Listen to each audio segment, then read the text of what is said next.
Saya telah pun melabur ke dalam Wahid Invest selama 20 bulan guys. So, kita nak tengok berapa banyak yang saya untung kerana saya telah pun pump sebanyak RM17,200 ke dalam Wahid Invest sepanjang 20 bulan ni. So, korang nak tengok dah pump berbelas-belas ribu ni, berapa je untung ataupun silap-silap rugi. So, better invest kat ASB ke dekat KWSP kalau rugi kan. Jadi, saya akan tunjukkan berapakah keuntungan saya. And then kita akan tengoklah performance setiap stok yang kita beli di dalam Wahid Invest. Sebab korang tahu di Wahid Invest kita akan membeli ETF. Tapi ETF tu adalah gabungan banyak company. So kita nak tengok setiap company tu OK ke KO. So kalau korang berminat nak daftar Wahid Invest, korang boleh daftar menggunakan link ini dan jangan lupa masukkan kod supaya korang dapat free RM RM10 apabila korang membuka akaun Wahid Invest. So jom kita tengok saya punya portfolio. 1, 2, 3. Tara! Saya untung RM15 guys. Setelah 20 bulan saya melabur dan nak kat 2 tahun dah guys. Tapi kita hanya positif 15. Tapi actually positif ni pun kira okey lah sebab sebelum ni floating dalam negatif 200 dan yang paling profit paling tinggi lah pada bulan 2 iaitu saya untung lebih kurang 331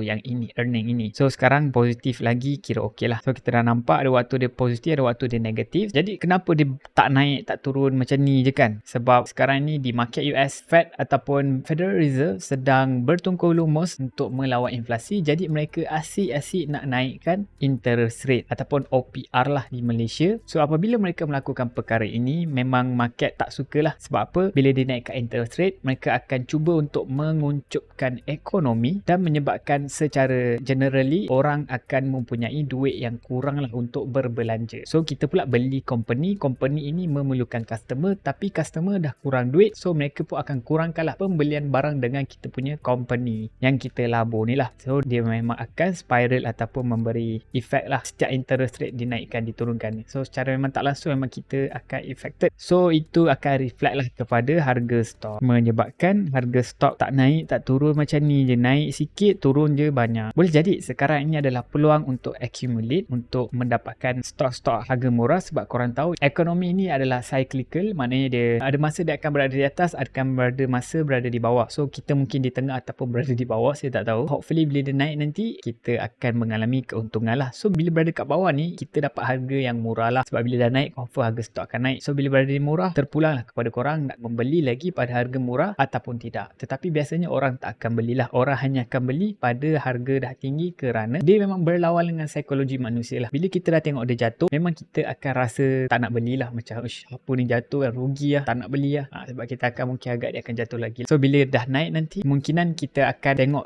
dah nak naik ni boleh naik lagi, waktu tu lah baru kita nak pump tapi sebenarnya dah terlambat. Itu perkara biasa. So kalau korang dah biasa melabur memang korang akan nampak lah pattern ni. Lama-lama korang akan sedar dan korang macam noob juga aku dulu kan. So itu perkara biasa. So hopefully kita semua boleh belajar pada kesilapan. Jadi kita akan tengok kat Momo. Sebab apa? Saya juga membeli Vanguard S&P 500. Vanguard S&P 500 ni campur lah company yang mungkin tak patuh syariah tapi di halal di Wahid Invest dia akan membeli stok yang patuh syariah saja. Tapi secara dasarnya dia lebih kurang sama je lah stok yang dibeli tu secara jumlah yang besar lah. So kalau kita tengok kat sini so far memang semua profit lah. Saya punya money market fund profit $1.50. Saya punya yang ni CSOP ni pun dah untung $14. Untuk Vanguard saya untung lebih kurang hampir $6 di sini. Tetapi di stok intel saya negatif $2 lah. So kalau korang tak tahu di Momo ini korang boleh tengok news ataupun berita tentang setiap company yang korang beli dengan sangat-sangat detail lah data dia. Jadi kita akan tekan interpretation di sini. Kita nak tengok lah stok yang kita beli. Contohnya Google ataupun Alphabet dan juga Apple dan Meta. Ni semua stok yang kita beli. Kita nak tengok Facebook dulu Meta ni kan. So kita boleh tekan lah di dalam kotak ni dia akan pergi ke data yang lebih detail. Jadi ini adalah revenue composition. Kita boleh tengok lah stok Meta, stok Facebook ni mostly datang daripada family of apps.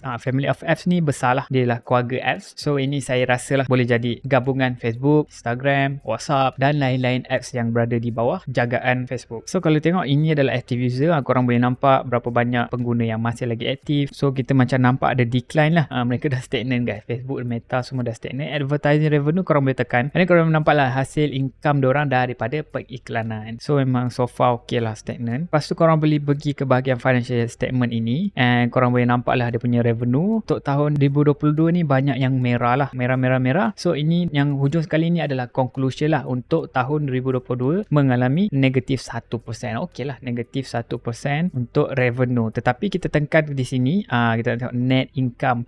Di sinilah yang barai. Di mana even though revenue dia jatuh 1% je, tapi net income bersih dia orang negatif 41%. Bermaksud dalam masa 1 tahun mereka mengalami penurunan gaji dia orang, income dia orang negatif 41%. Membawa kepada 23 bilion sahaja. So kalau kita tekan kat sini, kita boleh tengok lah tahun lepas, tahun 2021 lebih kurang 40 bilion dia punya net, tetapi sekarang hanya tinggal 23 bilion. Jadi ini adalah dia punya balance sheet asset liability ratio. So kalau tengok memang okey lah, dia punya liability hanyalah 32% saja daripada asset dia orang. So bagi saya cantik lah tu, okey. Maknanya company ni tak ada masalah lah. Lepas tu dari segi cash flow statement, memang setiap tahun ataupun setiap kuartal memang positif saja. Maknanya dia orang berniaga tiba-tiba ada 14 bilion profit. Okey lah. So dalam masa setahun dia orang ada 50 bilion cash flow, tetapi negatif 12% lah. Kalau tahun lepas 2021 waktu COVID, semua hijau.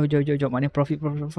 Tahun 2022 sebenarnya tahun yang sangat sedih lah, recession kan. So semuanya merah. So itu adalah Meta. So korang boleh nampak best tak adanya data-data yang sangat-sangat kompleks, tetapi dia dah simplify dan korang boleh tengok sekali terus, korang boleh nampak lah keadaan company yang korang suka. So kalau korang berminat dengan Momo, korang boleh daftar gunakan link yang sertakan di bahagian description. Korang boleh menerima banyak sangat reward free. Silap-silap korang juga boleh mendapat free stock reward lah. Andai kata korang deposit lebih daripada certain amount, ini korang boleh dapat free stock reward. Jadi kita akan tengok pula company yang kita beli di Wahid Invest. Kita akan tengok Alphabet. Jadi Google kita, gaji diorang jatuh guys, YouTube diorang jatuh negatif 7%, tetapi Google Cloud rocket. So kita akan tekan, kita tengok ini adalah business diorang, daripada mana revenue diorang ni datang. So mostly 89% datang daripada Google Services. Lepas tu kemudian Google Cloud. Google Cloud ni saya rasa lah seperti di Amazon, dia fight dengan AWS. So kalau tengok di sini, net income diorang jatuh lah, even though revenue stagnant ataupun naik lah sebenarnya 1%, tetapi bersih diorang jatuh, which is pelik lah. So korang boleh tengok business data ni sangat-sangat detail lah.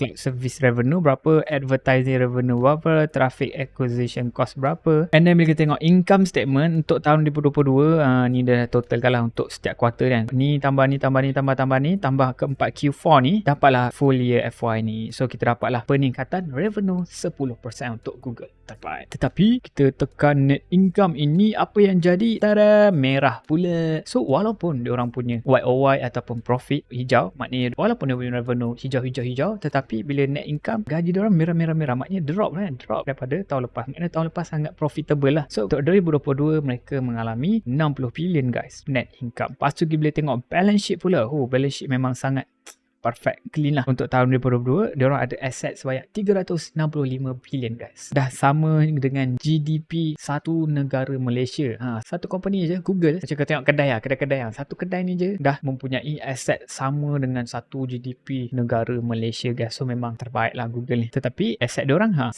bilion saja. So itu membawa kepada asset ratio dalam 29% sahaja. Kalau tengok daripada segi cash flow, diorang ada lebihan 91 bilion duit dalam mereka punya tabung diorang lah, senang cerita kan. Memang okey lah, tak ada negatif. Maknanya dia orang buat bisnes, cash flow positif saja. Memang benda ni basic lah. Kalau korang kerja, korang bayangkan korang dapat gaji, lepas setiap bulan negatif.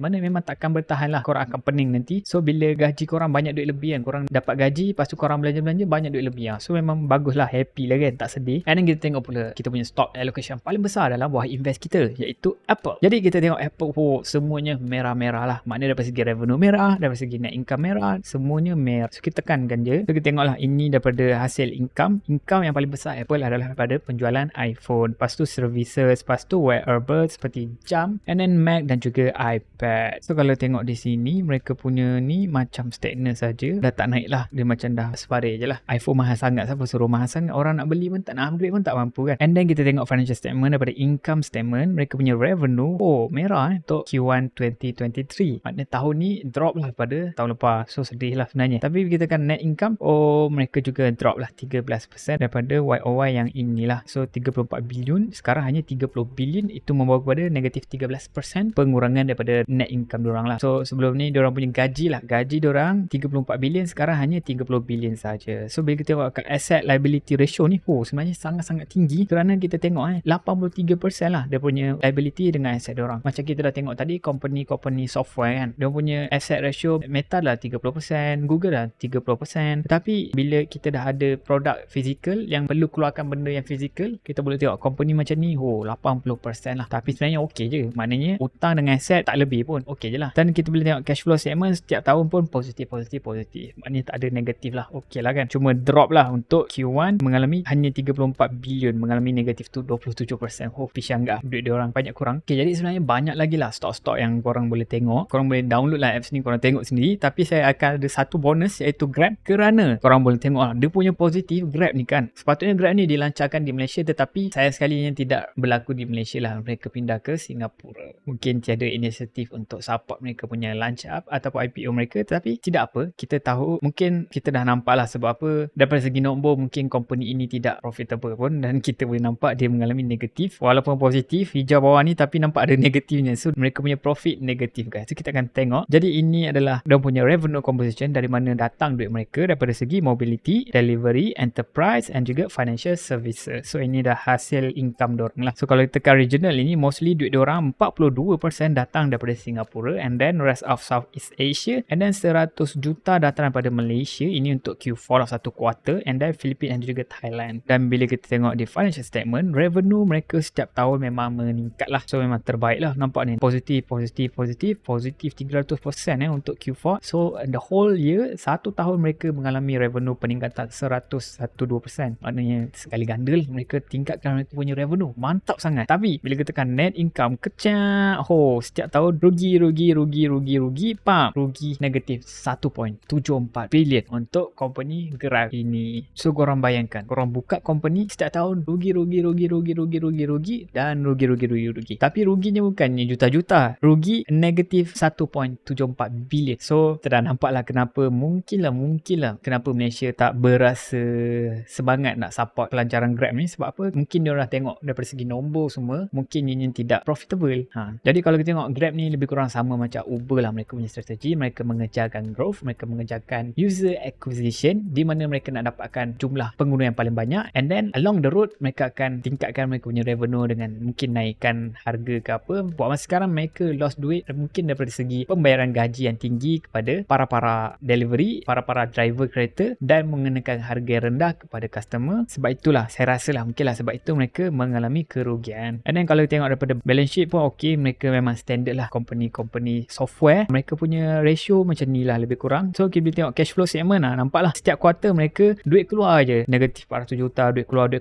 Ini pun sama, the whole year pun duit keluar, tak ada duit masuk pun. So kalau tengok 2021 pun duit keluar saja, pada tahun 2019 pun duit keluar saja. So korang rasa macam manakah company Grab ni company yang bagus? Korang nak beli ke company Grab ni? Lepas tu ada banyak lagi Nvidia, tapi sebab video ni dah terlalu panjang, korang boleh download apps ni, korang download pakai link yang saya letakkan di bahagian description, dan korang tengok sendirilah. Semua company ada guys, as long dia berada di dalam stock market, korang boleh carilah semua company yang korang nak. Memang ada berjuta-juta lah. So guys, terima kasih banyak kerana menonton. Korang memang terbaik. Jadi macam biasa, saya ada selitkan QR code duit free dalam video ini. So korang kena cari dan cepat-cepat claim, kerana hanya orang yang terpantas saja akan dapat free duit ini. So guys, kalau korang belum lagi tekan button like dan subscribe, nak minta tolong tekan sekarang juga. Korang memang terbaik. Jadi guys, kita jumpa lagi pada video akan datang. Ciao.